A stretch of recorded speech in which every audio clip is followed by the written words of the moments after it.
But we do have quite a bit to get through between now and then, because a lot's been going on today. Did you hear the good news? Did you hear the good news? No, it isn't that he is risen. That's old good news. The risen Jesus. Did you hear the other good news? You might have heard Ollie Barrett there. Over to Sky News for the good news. Brilliant.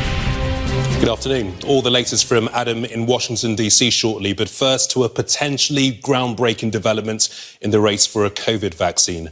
A jab made by Pfizer and BioNTech has been found to be 90% effective in trials involving tens of thousands of participants, making the announcement a short time ago. The Pfizer chairman and chief executive called it a great day for science and humanity. In a moment, we'll find out about the effect on the markets from Sky's business presenter Ian King. But first, let's go to Sky's Laura Bundock in West London. And Laura, this is a significant development. Hang on, just before we hear from Laura, are you telling us that you found a vaccine that's going to be effective in more than 90% of people and we might get back to normal again?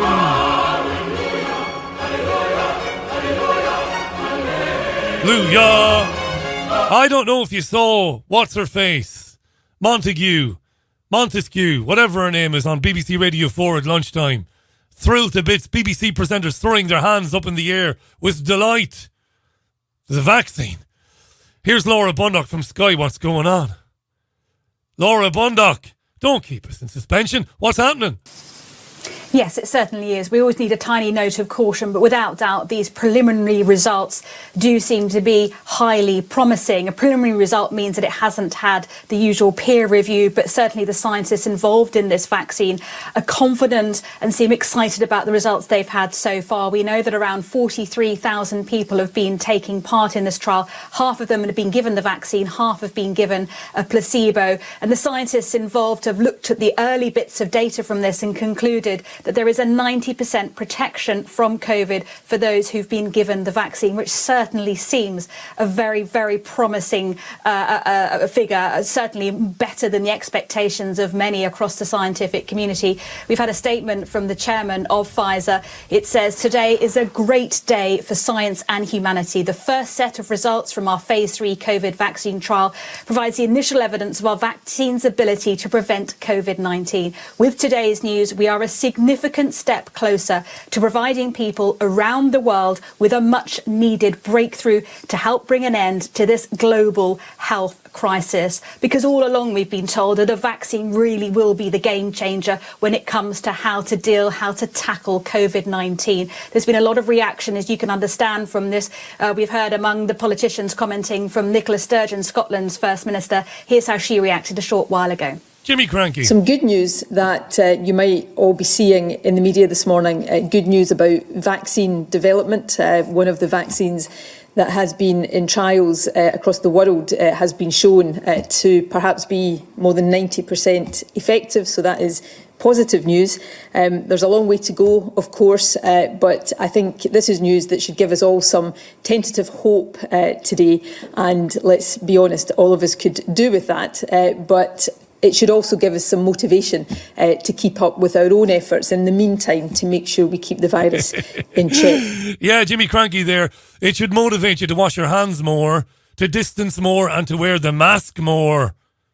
Look at what those scientists are doing. So Pfizer and BioNTech. Pfizer's chief scientific officer, Michael Dolston, had this to say to the BBC today. I've never felt professionally such a moment of joy, and we were just jumping up and down. We were just jumping. Shares of joy for humanity, joy for medical advances, to put an end to this dreadful pandemic. Of course, there are more steps. The next step is to get the safety data that we expect will conclude, according to regulatory guidelines, in 2 weeks for filing for emergency use. And around that same time, we'll have put together our characterization of the manufacturing. I want to say that the Data Monitoring Committee also informed us that there were no safety signals, and they were very pleased with what they've seen. And so far, what we have seen has also been very reassuring from the safety point of view. Now, your vaccine is an RNA vaccine, and it needs to be stored at very low temperatures because it's quite fragile. Is that going to present some difficulties in rolling it out, given that it has to be stored, I think it's something like minus 80 degrees? That's a great question. You know, we have spent the last few months in details planning the logistics, and we have a very effective system where we will ship virus in containers that with dry ice can keep it at minus 80 for quite some time, and then be allowed to transfer to point of use and stored for a shorter time and then injected. So I feel that we will be able, with Pfizer's experience in logistics, this is not the first time for Pfizer. We're providing billions of doses of other vaccines across the globe. We feel very comfortable that we can make this happen. And over time, we have plans to turn this vaccine into a powder that can be even easier. What? But right now, time is at essence, and that's why we choose this approach. Oh, we'll put it into a powder eventually. That's the Chief Scientific Officer of Pfizer there, Michael Dolston. Yeah. Hey, just to repeat, right, the developers Pfizer and BioNTech say their vaccine has been tested on 43,500 people in 6 countries, half of them getting the vax, half the placebo. No safety concerns, they tell us. They say it's 90% effective, and the UK has ordered 40 million of them. And the companies, BioNTech and Pfizer, plan to apply for emergency approval to use the vaccine by the end of the month. Are you delighted? No, nor should you be. But wait! There's a twist in this plot. Apparently, a mutated strain of coronavirus was found in mink in Denmark. Mink. Yes. Now, as you know, nobody can come into the UK from Denmark because of this development. Mink have been found with a mutated strain of coronavirus. And Jonathan Van Tam, who's the Deputy Chief Medical Officer for the UK, he's contacted hospitals urgently, telling doctors and nurses and GPs to take immediate action. Isolate the mink virus patients from the coronavirus patients. Mink virus is here. What are we going to do? What are you going to do? I don't know, right? Mink. Yes, mink. Mink-related mutations of coronavirus have been detected in over 200 people in Denmark so far. And because of that, they've executed tens of thousands of mink. This is where it's all going now. 1,000 vaccines a year for everybody. 1,000. Listen to stage member, the epidemiologist Jeremy Farrar, director of the Wellcome Trust. He's a big friend of Billy Poison Jabs, is Jeremy Farrar. Here he was speaking to the BBC's Emma Barnett today. Listen carefully. A future world with more frequent and more complicated epidemics. That's what we've got to look forward to. There is no doubt that over the last 20 years, 18 years I was in Vietnam, but the last 20 years has seen a changing world, changing ecology, changing environment, changing of the way animals and humans interact. Humans are now living in huge, big big cities, and those cities are very connected to each other. All of those things have been the drivers of the last 20 years, and they're all going to be still present throughout the 21st century. So the drivers of these epidemic diseases are becoming more obvious, and we will see more frequent and more complicated epidemics in the future. More frequent, more complicated epidemics in the future. And I was musing to myself today, as I do, I muse.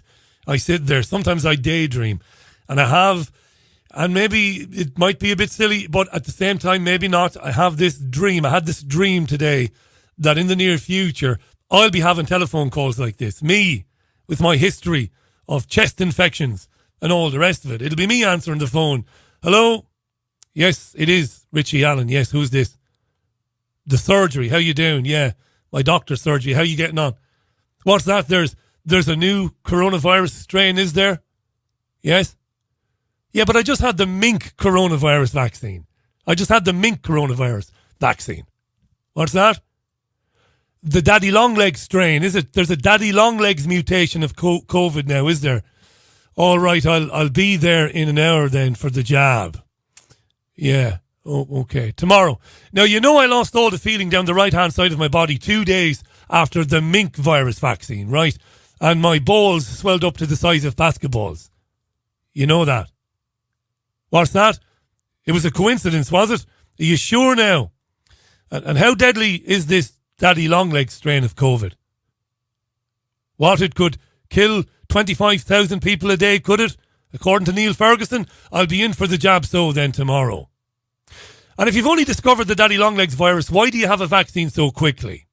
The answer to that, dear listener, is Jeremy Farrar of Sage and the Wellcome Trust, again with Emma Barnett. They will have vaccines already there for brand new exotic strains of virus. Listen to what he says.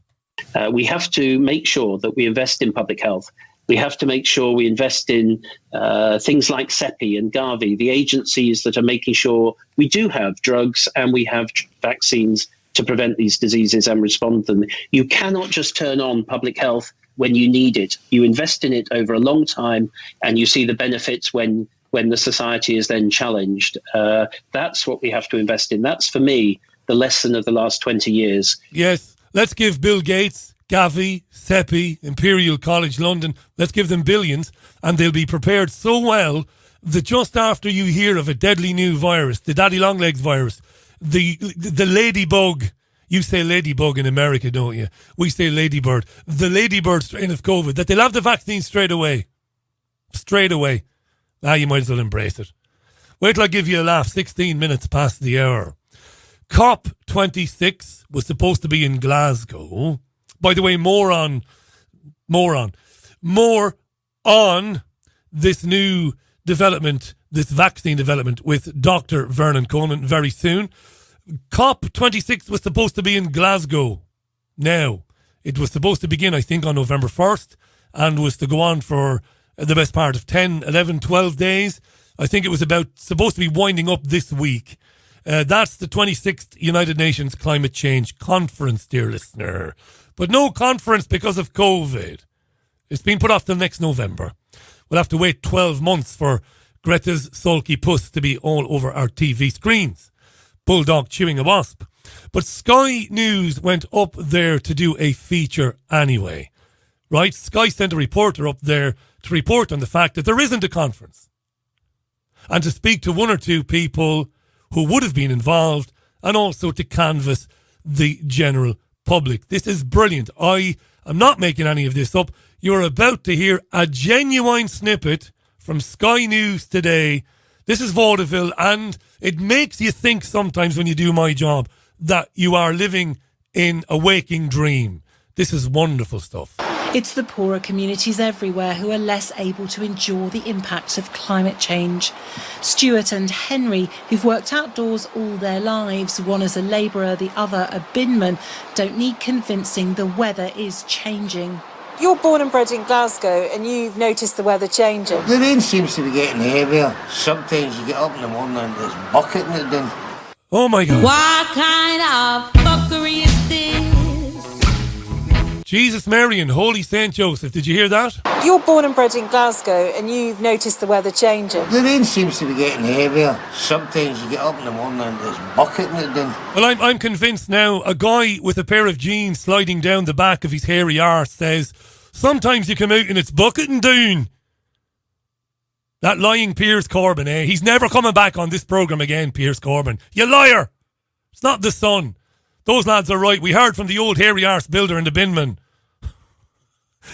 This was on Sky today. You're born and bred in Glasgow and you've noticed the weather changing. The rain seems to be getting heavier. Sometimes you get up in the morning and there's bucketing it down. The rain seems to be getting heavier. Sometimes you get out in the morning and it's bucketing down. Fucking hell. Well, that's it. That's all the proof you needed. Why didn't they just bring him out when they started this climate change malarkey? Mad stuff. And if you think that was bad, it gets even more surreal. The very same report. My God. Listen. There's no escaping lockdown, but inspired by the activist Greta Thunberg. There's no escaping lockdown. I suppose there isn't, no. There's no escaping lockdown, but inspired by the activist Greta Thunberg, this woman says the pandemic shouldn't obscure the climate emergency.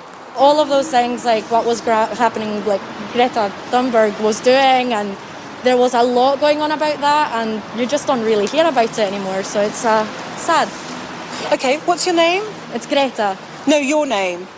My name? Yeah. Greta. Oh, you're Glasgow's Greta. Oh.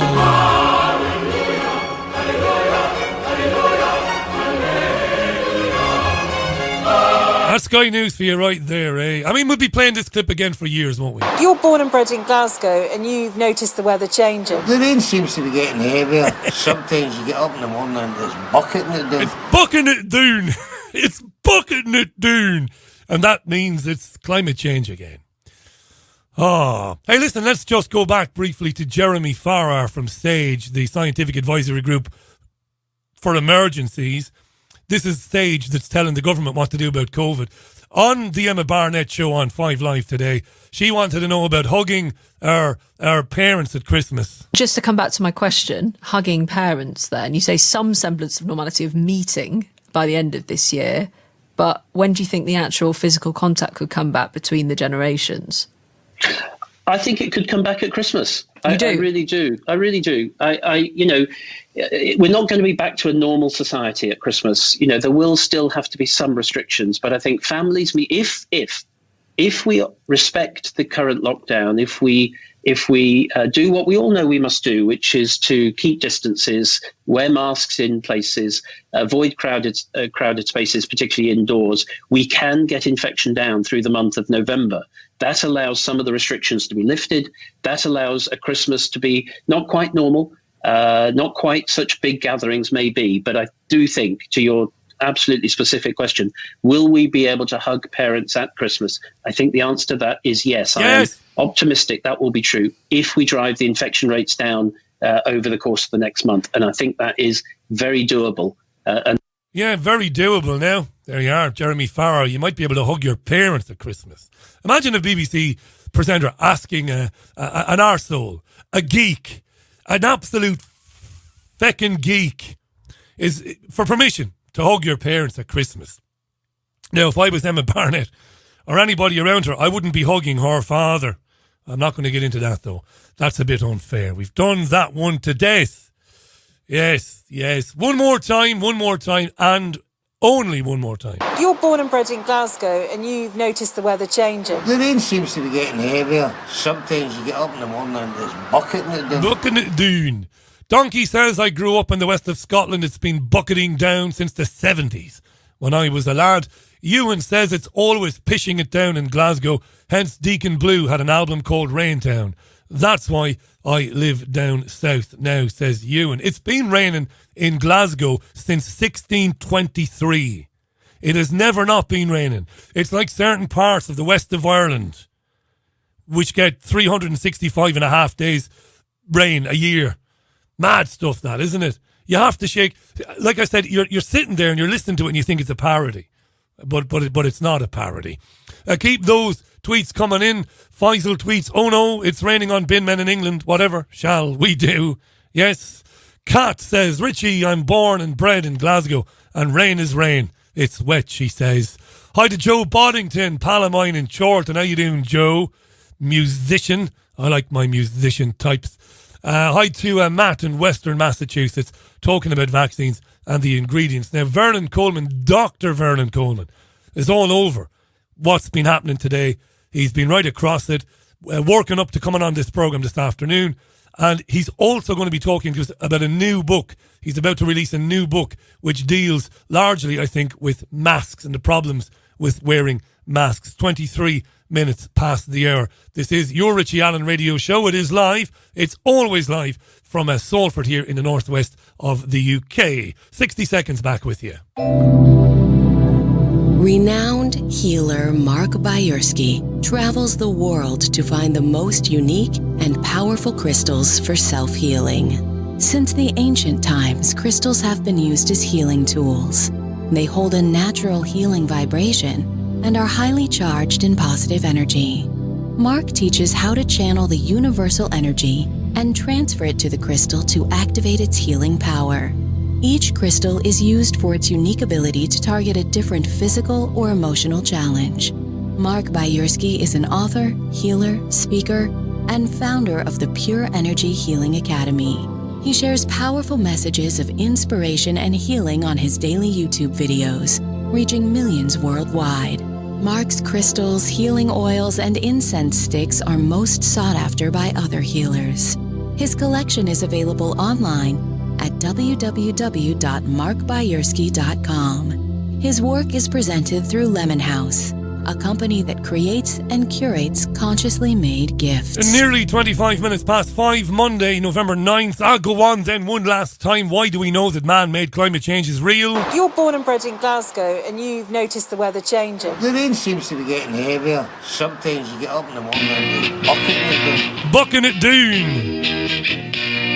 How you doing, by the way? Are you well? My name is Richie Allen, the BBG, not the BBC, live from Salford, not too far from Media City. Dr. Vernon Coleman, the one and only, joins me after this from Corner Shop. This is Brim Full of Asha. It's the Norman Cook Mix.